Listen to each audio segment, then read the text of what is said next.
Good morning student. Good morning sir. तर कालच्या पाठामध्ये आपण पाहिलं वर्तुळ म्हणजे काय.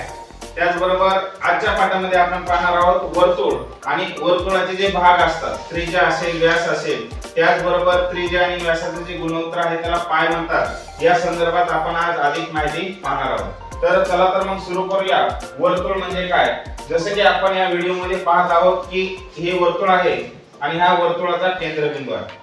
जर वर्तुळाची व्याख्या करायची झाली तर आपण अशा प्रकारे व्याख्या करू शकतो की एका बिंदूपासून समान अंतरावर असणाऱ्या बिंदूच्या समुदायाला आपण वर्तुळ असे म्हणतो. तसंच हे केंद्र आहे. केंद्रापासून वर्तुळावरील एखादा बिंदू ज्या रेषाखंडाने जोडला जातो त्या रेषाखंडाला त्रिज्या असे म्हटले जाते.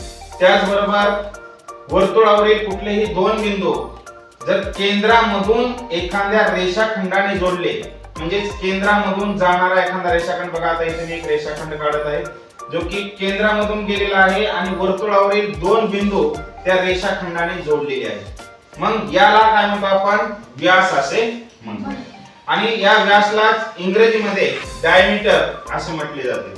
मग व्यास बरोबर आपण डी देखील लिहितो. डी म्हटलं की डायमीटर आणि डायमीटर म्हणजेच व्यास. त्याचप्रमाणे त्रिज्याला इंग्रजीमध्ये रेडियस असं म्हटलं जातं आणि ते आर या अक्षराने आपण त्रिज्या ही दर्शवत असतो. जसं आपण पाहतोय व्यास आणि त्रिज्या यांचं गुणोत्तर काय आहे, तर डी बरोबर 2r, म्हणजे जी त्रिज्या आहे त्रिज्येच्या डबल हा व्यास असतो. जसं फॉर एक्झाम्पल त्रिज्या जर आपण घेतली 5 सेंटीमीटर तर व्यास किती असायला पाहिजे, 10 सेंटीमीटर, म्हणजे त्रिज्येच्या डबल काय असतो, व्यास असतो. आणि हे जे वर्तुळ आपण पाहतोय व्यास आणि त्रिज्या, आणि ही जी परिघ पाहतोय वर्तुळाचा जो परिघ आपल्या समोर दिसत आहे, या परिघाचं आणि या व्यासाचं जे काही गुणोत्तर असतं ते गुणोत्तर स्थिर गुणोत्तर असतं, त्याला कॉन्स्टंट असे म्हटलं जातं. तर या परिघ आहे वर्तुळाची जी बॉर्डर असते त्याला परिघ, इंग्रजीमध्ये त्याला सरकमफरन्स असे म्हणायचं. काय म्हणायचं,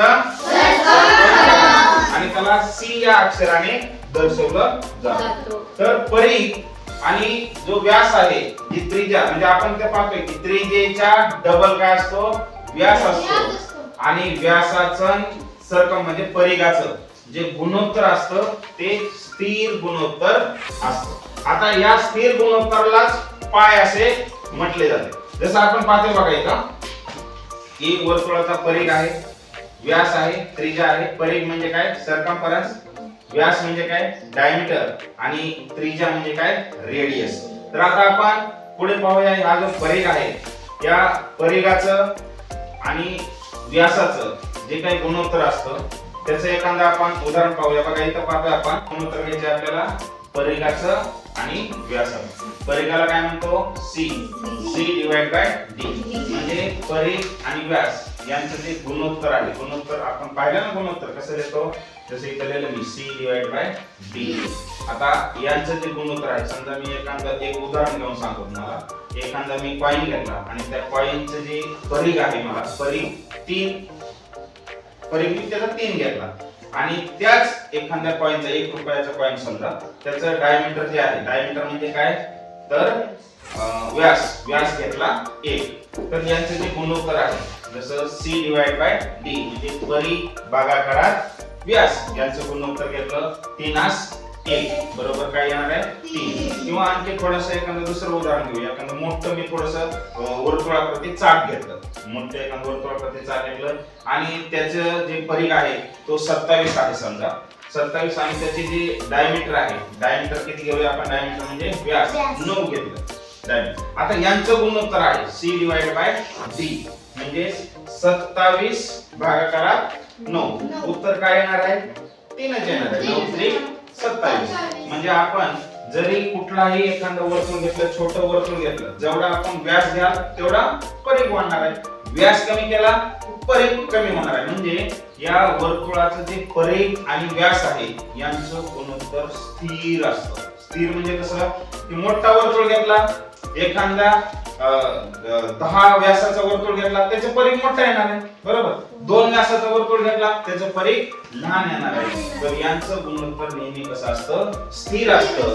ह्या स्थिर गुणोत्तराला आता इथं आपण पाहतोय की याचं गुणोत्तर काय आहे, परिघ आणि व्यासाचं गुणोत्तर 3:1 आहे.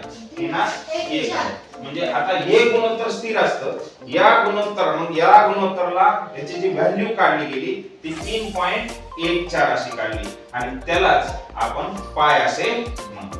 किंवा पायची व्हॅल्यू आपण 22.7 पण घेतो, बरोबर. मग आता इथं आपण व्हॅल्यू घेतली कशी 3.14 म्हणजे अशी 12 अंकापर्यंत त्याची व्हॅल्यू आहे 3.14 159 तर यालाच काय म्हणायचं असतं, पाय असे म्हणतो. यालाच आपण काय म्हणतो, पाय म्हणतो. तर लक्षात ठेवायचं नेहमी की सर्कम्फरन्स डिवाइड बाय डायमीटर म्हणजे परिघ आणि व्यासाचं गुणोत्तर नेहमी कसं असतं, स्थिर असतं. एखादं उदाहरण घेऊन तुम्हाला समजवतो. समजा उदाहरण घेऊया. एखाद्या वर्तुळाचा आपण परिघ घेतला, परिघ आणि व्यासाचं एखादं उदाहरण घेऊया.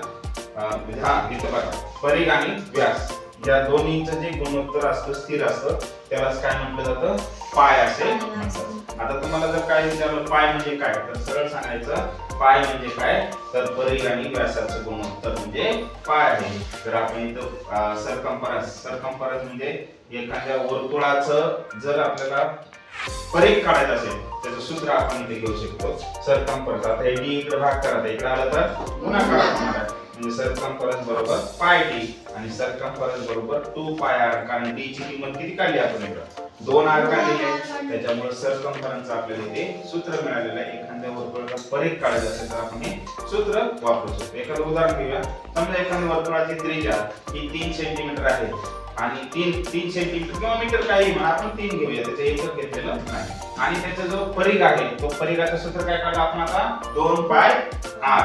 मग आता 2 पाय आर, आरच्या जागेवर आपण काय केलं, त्याची त्रिज्या ठेवली 3, तर किती आलं, 3 दोन्ही 6 पाय अशा वर्तुळाचा परिघ निघाला.